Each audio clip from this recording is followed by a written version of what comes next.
Welcome back to Proline. This week we're going to start off with Florida at Kansas State in college basketball. Florida is playing very well on the defensive side of the ball, but they're not covering the spread. They're 1-6, money burners right now. Kansas State, tough team, playing very, very well, leading the Big 12 in rebounding. Dave, this is an interesting matchup. Kansas State's a really good team. Kansas State's a team that could be playing well into March, possibly a Final Four team. They're in the mix. Florida isn't. Florida's a good team, and they'll do reasonably well in the SEC. But you know, the SEC, it's not exactly as strong in basketball as it is in football. Let's put it that way. Kansas State, some impressive victories away from home already, so they are not going to be discouraged by playing in somebody else's backyard, even though this game is not in Gainesville. Florida's a team I've had success going against so far. Had a big play on them with Ohio State, which actually I thought may have been the worst line I've seen so far in college basketball this season, when they made Florida a favorite against Ohio State early in the season in that, what was the preseason NIT. Buckeyes are clearly the better basketball team. And had Central Florida against them, and Central Florida with the outright victory in that contest. Two of my biggest plays so far this college basketball season. So I've had good luck going against Florida. The only thing that I'm concerned about here is you know, they're going to have to cover a number here with Kansas State, and we'll see how Florida does in the underdog role. But I do think that Kansas State has a little too much for them, and I'm not sure that Florida's going to be able to contain Jacob Pullen in this contest. I think Pullen's about to break out and have some big games for the Wildcats. He's a hell of a player. Yeah, you know, I think we might disagree here. I actually look for possibly Florida to be a small favorite in this ball game. Of course, we record this a day early. We don't know what the line's going to be. But I do think it's possible Florida might come as the small favorite. And that's key, because if they do, Florida's terrible against non-conference teams when they're favored, 0-9 against the spread in that role. You know, I had Central Florida too. That was a big play for me against Florida. After the game, you know, Billy Donovan lamented that his team was not playing as a cohesive unit, that they were just playing as individuals. So that's a problem on a going forward basis for this Gator club. You want to take a look at how they're playing. Look at the assist to turnover ratio. That's key when scrutinizing, are they playing as a team or are they playing as individuals? I agree with you, Dave. I like Kansas State in this ball game. They play terrific in competitively priced games when they're priced from -6.5 to +4. They're now 17-2 with 2 pushes their last 21. I can't go against those numbers. Frank Martin's got this team clicking on all cylinders. Really just one bad game this year, and you can excuse them for that game against the Duke Blue Devils, but they've had some big wins. They go into Pullman, Washington. They beat Washington State. They also beat a Gonzaga team that's a little bit down this season. Scott, I really think Kansas State is the play here. I had Kansas State against Gonzaga. I had them against Washington State. They destroyed Virginia Tech. Seth Greenberg not exactly doing the greatest coaching job, but he's also had to deal with a lot of player injuries.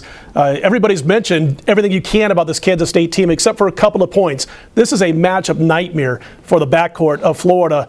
Rodney Magruder, who's a 6'4" guard for Kansas State, is a beast on the glass, absolute beast. The only thing keeping Kansas State right now from being, to me, a legitimate top 5 team, which I think they will be probably within the next 4 to 6 weeks, is the fact that they don't have a true point guard who's really taking things over and allowing Jacob Pullen to be his natural 2.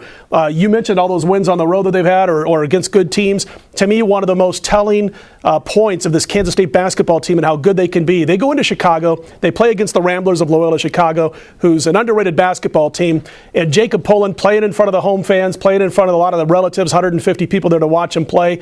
Had a case of the nerves. He was trying too hard, and he has a terrible night. Goes 5 for 17 from the floor, yet they're still in control of the game. They still win the contest on the road by 8 points. Listen, Florida's got some serious issues because they don't have a go-to guy in the clutch to score points for them when needed. I think it's going to catch up to them against Kansas State.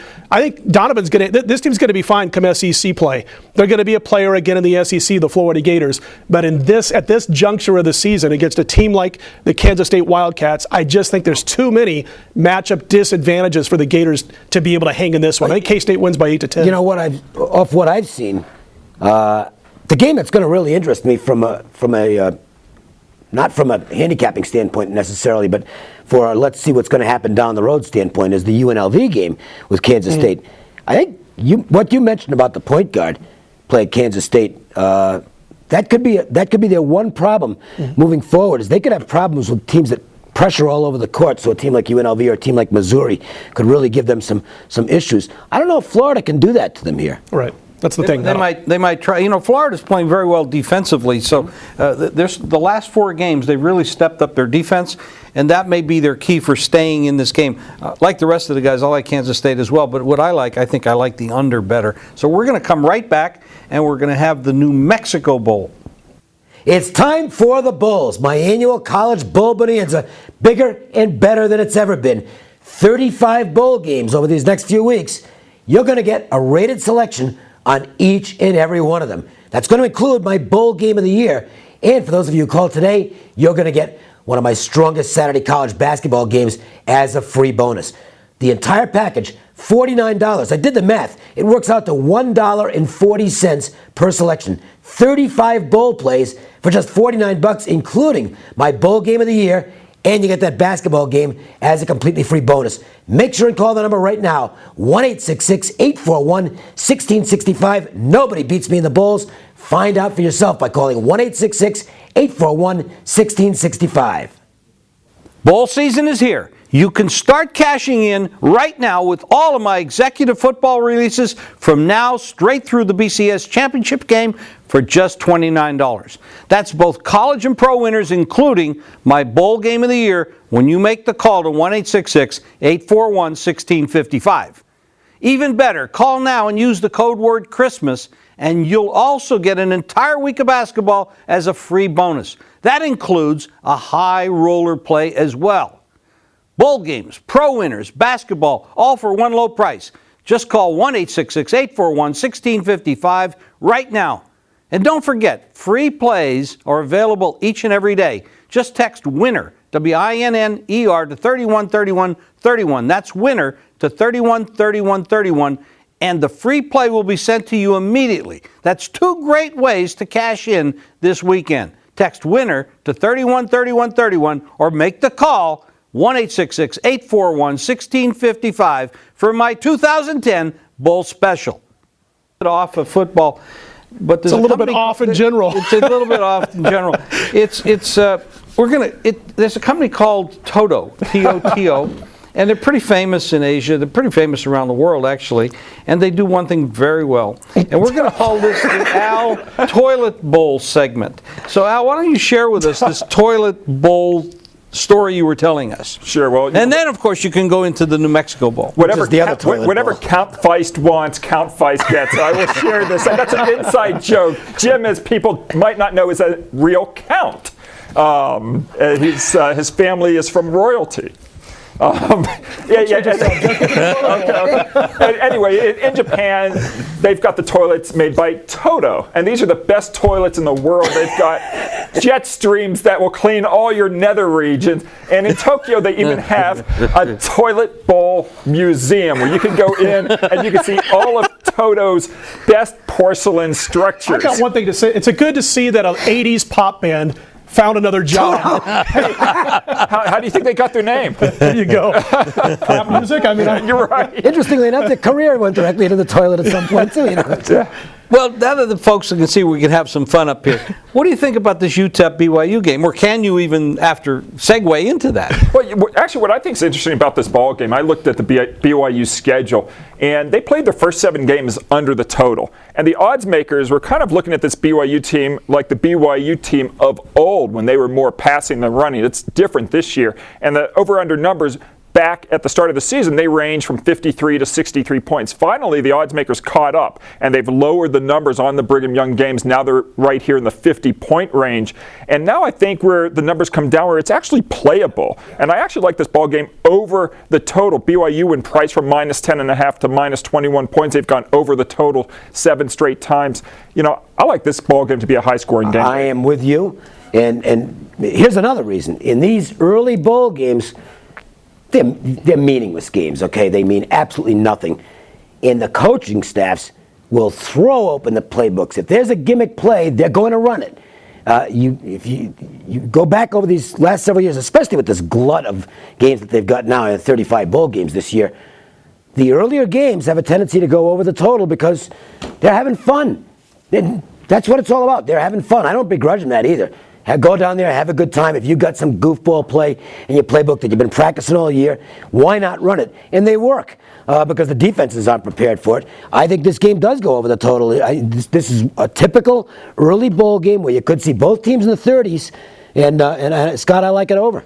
I agree with that. I also like the underdog in this one. Be careful what you ask for. By the way, I'm just thinking about somebody. I'm thinking about somebody clicking on in the middle of what Al was saying, and he hears Al talking about the nether regions. Just scary thoughts. But anyway, as far as this particular football game, BYU's been coming to Vegas just about every year since the Vegas Bowl has been brought into the mix. They decided they wanted to go somewhere else. They get Albuquerque. That's fine. But here's the big. They're overrated in this game as far as I'm concerned. They had the terrible start. They were 2-5 in their first 7 games. Bronco Mendenhall fires as defensive coordinator, takes over the defensive coaching duties. Not a bad job when you consider you had Wyoming, Colorado State, UNLV, and New Mexico all coming up next on your schedule.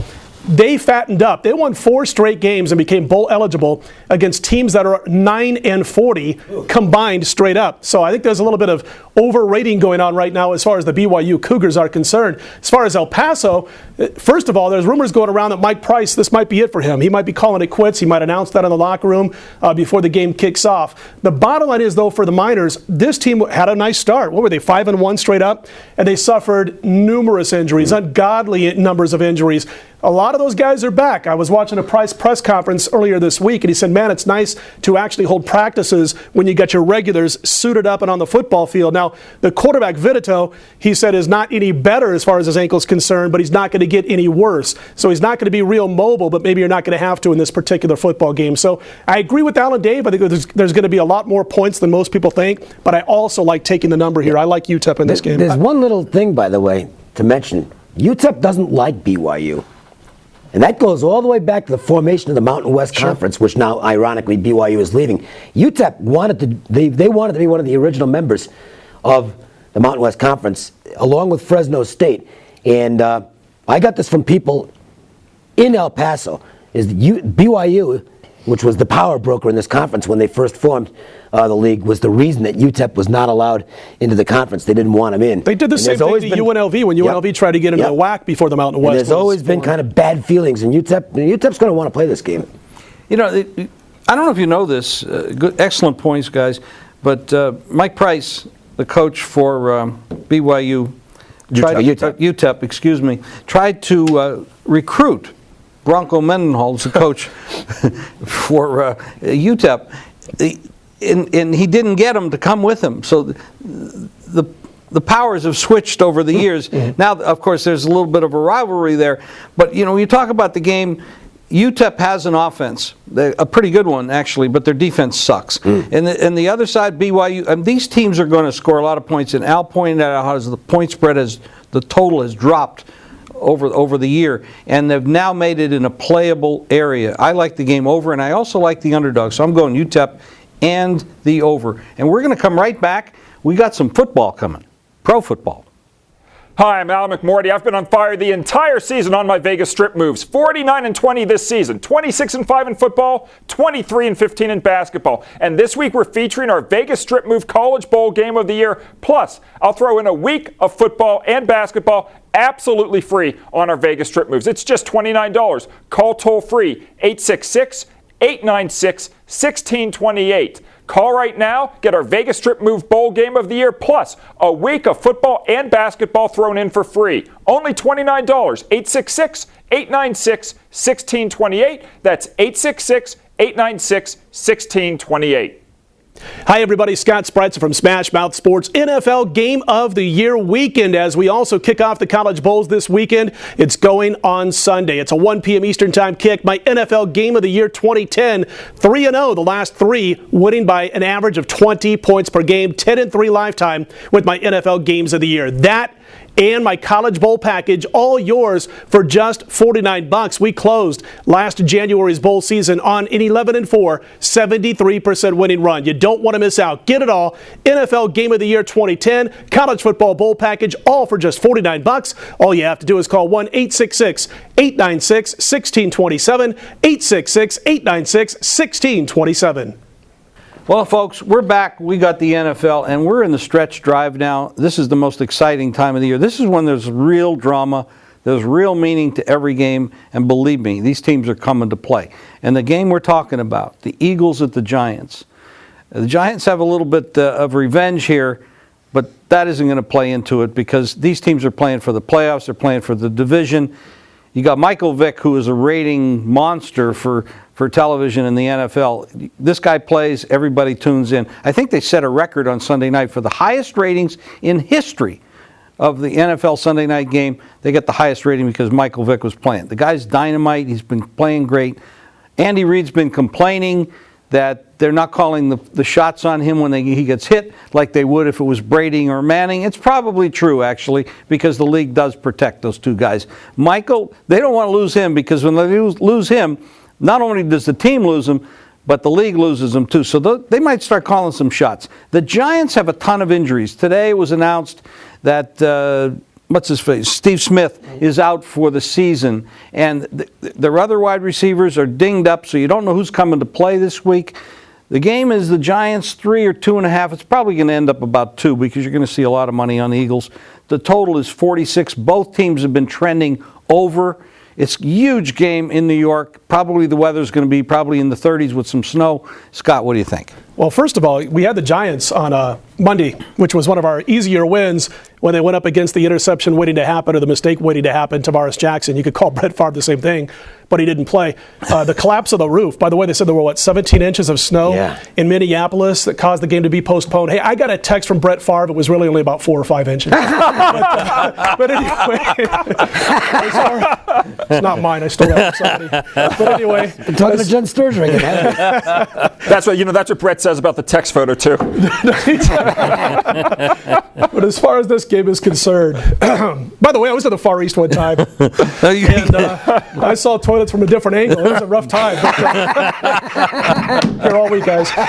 Philly and the Giants, Philly's owned this series as of late. They've won 5 straight in this series. Last time they hooked up earlier this season, though, the Giants did out-yard them, but they made mistake after mistake, shot themselves in the foot, lost the football game. Now, Jim mentioned all the injuries that the New York Giants wide receiving corps has suffered. I like him here, though. I think they're going to catch the Eagles, who are, by the way, 5-1 since their bye week and averaging 34 points per game since that bye week in those 5 wins.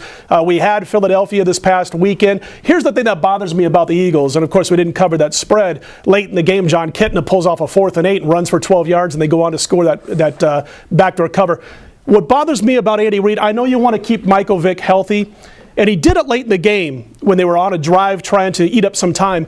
But when you've got a 3rd and less than 5 and you're the Philadelphia Eagles, why in the heck do you not roll Michael Vick out to either side because his arm is so strong and he's such a good decision maker now? Roll him out with the option to run or pass. And if they do that little bend, that little run to the outside where it looks like he's going to take off and he does the little stop like you see in some college offenses when they run the option, quarterback will roll to his right and he'll start to look like he's going to line of scrimmage. Stop. Safety bites, corner bites, dumps it over the top to his tight end, gets 8 yards. It's as simple as that, but he won't do it with Michael Vick, the best quarterback at doing this in the NFL. It almost cost them against the Dallas Cowboys. And I know they want to keep him healthy, but come on. You got to play to your players' strengths. And they could have wrapped up that game quite a bit earlier if they would have tried that a couple of times on 3rd and short. In this particular game, guys, I'm going to take the Giants. I'm going to lay the points. I know they're nicked up, but I think they're in a good spot this week. Well, the game. What I like here is the under. And I know that there's a few things that go into this. One, I don't think it's going to be really bad weather. It's not projected to be. But it's still, it's still not the nicest place to play football. And to me, the Giants' injuries mean they've got to keep things conservative. Run the football, keep the ball out of Vick's hands for sure. I think this is going to be an extremely intense game, even though both teams are almost certainly in the playoffs. So you're not talking about a situation where there's desperation on both sides here. I still think it's a huge rivalry game, and it's one of those push comes to shove, just nasty in the trench wars that you'll get in a divisional battle in December. So I'm going to go with the under in the game, Al, and we'll figure out who wins tomorrow. I think Dave read my script. I mean, I agree with him right down the line. This is going to be a low-scoring game. Yes, Philadelphia's played 8 of the last 9 games over the total. The one under, against the Giants. They scored 44 points in the game before. The over-under in that ball game was 47.5. It's now come down to 46. A lot of folks might think that there might be value in playing the over, but as Dave just mentioned, it's a much different game than a few weeks ago. This is now in the bitter cold. It's going to the temperature is going to range from 26 to 35 degrees. There's a 30% chance of snow, so that's going to be big. Jim, I just think this is going to be a low-scoring game. I like this under the total. Well, you know what? When you talk about the weather and snow, it brings back a memory of last week, a very painful memory. I had good information about the weather in Chicago. I'm going under 45, under 44, under 43. I'm just betting. And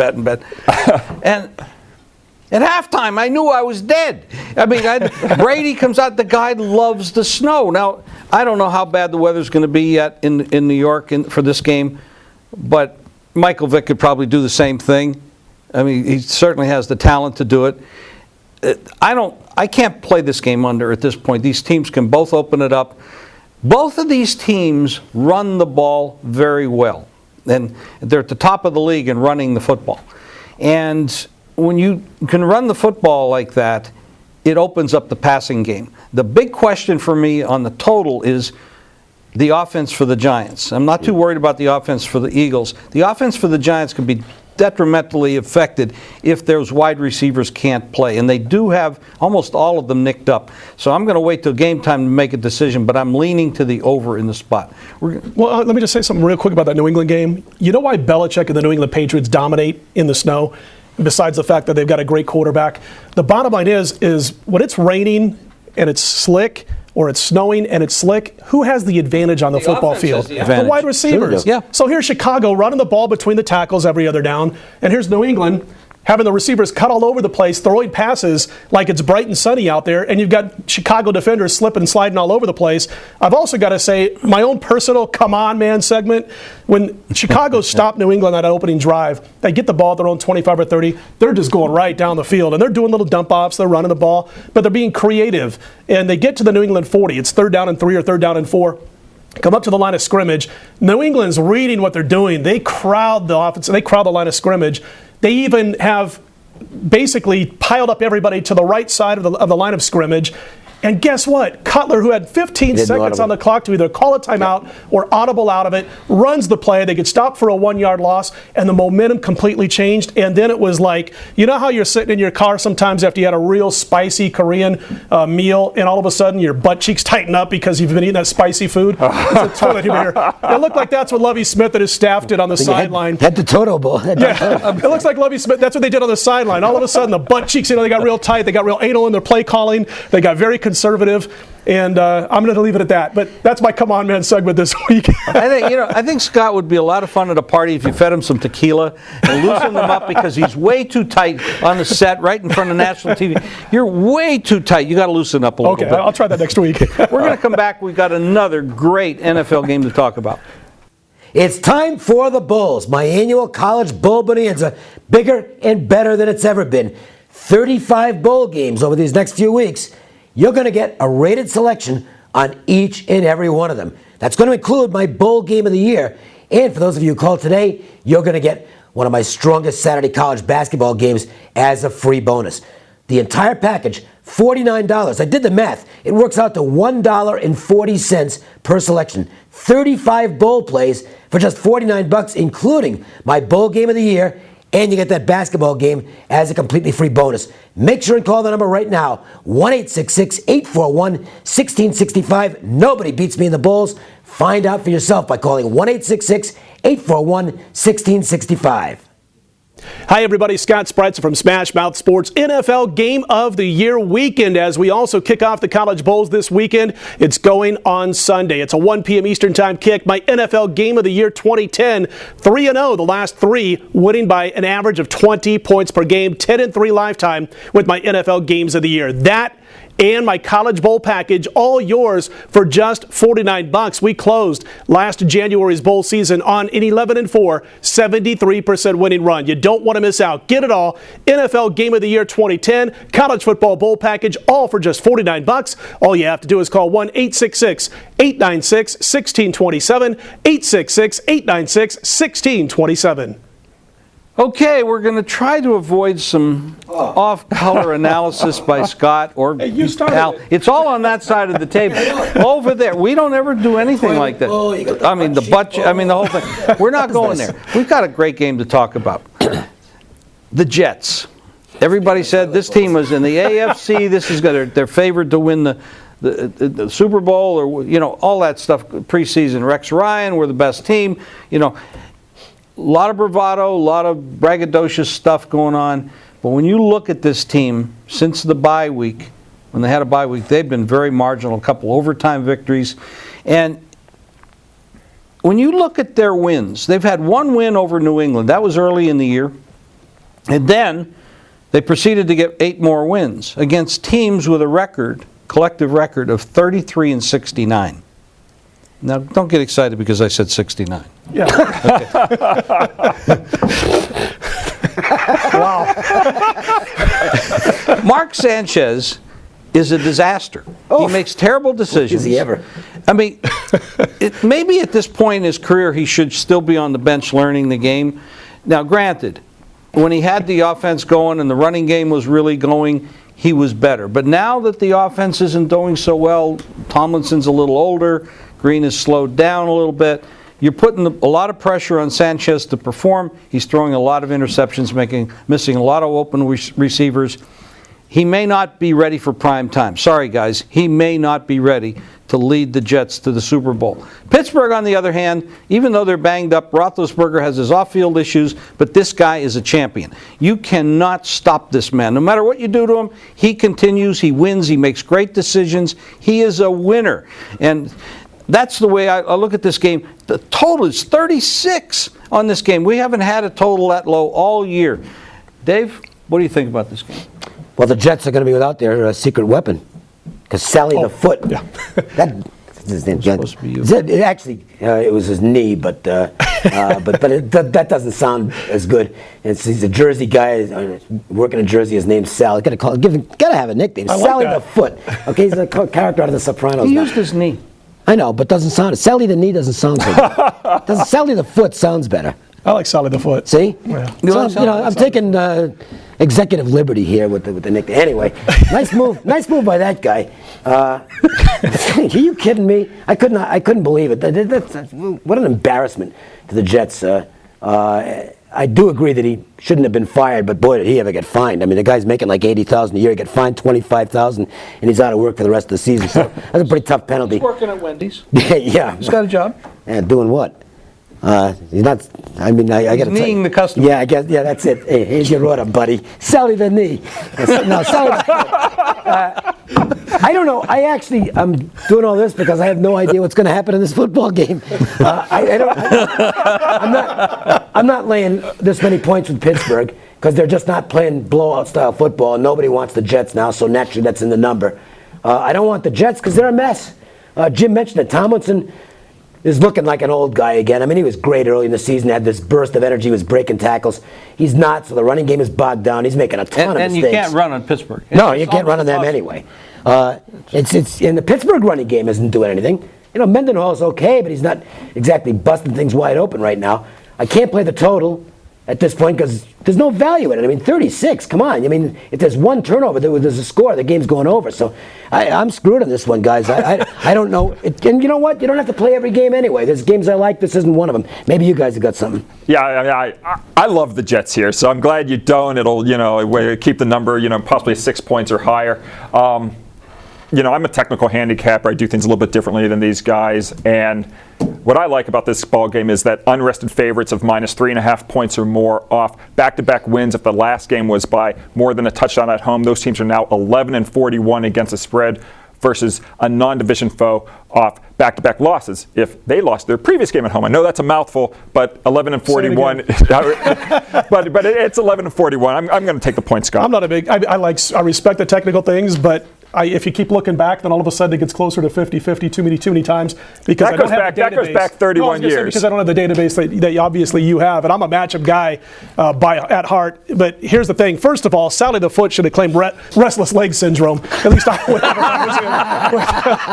But as far as this particular football game is concerned, I think the line would have been 4 2 weeks ago. The couple of bad showings by the New York Jets and by Mark Sanchez has factored into this line, as Dave said. Now you're getting 6. I'm like Al. Here you go. You got Angles guy and you got matchup guy, and we both converge at the Jets plus the 6 points. I think it's going to be a close game. It's going to be decided by a field goal. You're right about Ben Roethlisberger. The only person who stops Big Ben is himself, as far as he's concerned. I've talked about the Pittsburgh Steelers over the years that we've done these shows. No organization, as far as I'm concerned, knows themselves or has a better identity of themselves better than the Steelers. Going all the way back to the Chuck Noll years, Noll, Cowher, Tomlin, they just know what they want to do when they come out on a Sunday afternoon, and sometimes it looks ugly, but they get the job done. But in this one, I think the most they'll win by is 3. I took the New York Jets plus the points. To me, it's a very, very tough game. When you talk about matchups, I don't think either team's going to be able to run the football. And the weather in Pittsburgh is probably going to be nasty. It's going to be cold. I know they get snowstorms coming in there off the lake. If they're not that close to the lake, but it carries over through Cleveland, Ohio, into Pittsburgh, and off into Buffalo, all the same weather front. It can be nasty there. It can be windy. Roethlisberger is built for this. I mean, he is tough. Well, the other thing also, Jim, is they've got an open end, at Heinz Field, so it can really get nasty, especially with field goals. You can't make a field goal. You're from there, right? Yeah, and you got the 3 lakes, or 3 rivers right there, and field goals are going to be impossible at the one end. Get off the game a little bit. We were talking before the show, and Al, I got kudos to Al. Last week he was 21-5 betting. I mean, this guy, a tremendous week for you, and I'm sure your customers did extremely well as well. This game, even though the total's 36, and it's crazy to say this, I'm actually leaning to the under. I just don't see how a kid, Sanchez is just not confident anymore. He's being criticized in the paper, and it's tough in New York. When you're bad, you get criticized, you get ripped. And they are on the downslide, all that bravado, everybody saying they're going to go to the Super Bowl, Rex Ryan, all that stuff. He is not going to be able to throw the ball against this team. They're not going to be able to run the ball against this team. But Pittsburgh's offense is hurting as well. They got offensive line issues. And I really see this game to be very low scoring. I'm not sure about the point spread. Probably lean a little bit to Pittsburgh. But I'm going to go definitely with the under. We're going to come back. We're going to have some best bets to talk about. Hi, I'm Al McMorty. I've been on fire the entire season on my Vegas strip moves. 49-20 this season, 26-5 in football, 23-15 in basketball. And this week we're featuring our Vegas strip move College Bowl Game of the Year. Plus, I'll throw in a week of football and basketball absolutely free on our Vegas strip moves. It's just $29. Call toll free 866-896-1628. Call right now, get our Vegas Strip Move Bowl Game of the Year, plus a week of football and basketball thrown in for free. Only $29. 866-896-1628. That's 866-896-1628. Bowl season is here. You can start cashing in right now with all of my executive football releases from now straight through the BCS championship game for just $29. That's both college and pro winners, including my bowl game of the year when you make the call to 1-866-841-1655. Even better, call now and use the code word Christmas, and you'll also get an entire week of basketball as a free bonus. That includes a high roller play as well. Bowl games, pro winners, basketball, all for one low price. Just call 1-866-841-1655 right now. And don't forget, free plays are available each and every day. Just text WINNER, W-I-N-N-E-R, to 313131. That's WINNER to 313131, and the free play will be sent to you immediately. That's 2 great ways to cash in this weekend. Text WINNER to 313131 or make the call 1-866-841-1655 for my 2010 Bowl Special. My best bet, the under in Philadelphia New York Giants. Your best bet, get on board for my Vegas Strip Moves week of service. Our Vegas Strip Moves this football season, 26-5. Nothing's hotter in the entire country. Call toll free 866-896-1628. You get our Vegas Strip Move college football bowl game of the year, plus a week of our Vegas Strip Moves in both football and basketball. 866-896-1628, only $29. 866-896-1628. Call now. Well, Al, I'm right there with you. I like the Eagles and the Giants to stay under the posted total. All right, there are 35 college football bowl games. Most of them are garbage. It's as simple as that. Not if you can make money on them, though. And that's the standpoint that I love the Bulls from. It's a completely corrupt system, but I'll take advantage of it and make as much money as I possibly can winning bowl bets. And there's some terrific plays out there. 35 bowls, you're going to get a play on every single one of them. A rated selection on all 35 bowl games for $49. That's $1.40 per bowl game. And one of those will be my bowl game of the year. Call today, and you'll also get a top basketball play from this weekend, a very strong college selection that's going to put money in your pocket. 1-866-841-1665. It's my college bowl bonanza, $49 and a rated play on every single bowl game. Knock out a bunch of winners over the next few weeks. You're going to love it. I like your play, your best bet. Also, my best bet is going to be on the New York Jets plus the points over the Pittsburgh Steelers. And what a package going on right now at Smash Mouth Sports. A couple of weeks ago, we cashed our mismatch game of the year in the NFL. This weekend, it is my 2010 NFL Game of the Year. We're 10-3 lifetime with these plays. We've won our last 3 in a row, regular season games of the year, by an average margin of 20 points per game. Blowout City. Get the NFL Game of the Year for just $49, along with my college football bowl package from start to finish. Everything in between, you don't want to miss out. $49 gets it all. And by the way, we closed last bowl season on an 11-4, 73% winning run. You don't want to miss out. NFL Game of the Year, college football bowl package, all for $49. All you have to do is call Smash Mouth Sports, 1-866-896-1627, 866-896-1627. My best bet here for the show is the Jets and Steelers to go under the total. I know it's a low total, but I like it to go under anyway. You heard a lot of great offers from the guys. We're all do very well in the bowl games, but you know what? The pro football's heating up. We're in the stretch drive. That's great as well. And part of my bowl package, it's a $29 bowl special, including my bowl game of the year. I love these games of the year. I always do well with them. Plus, you're going to get pro football in this stretch drive right through the BCS championship and a bonus basketball as well. Just call 1-866-841-1655. If you want to cash in and make money, make the call 1-866-841-1655. And don't forget, we're going to be back in 2 weeks.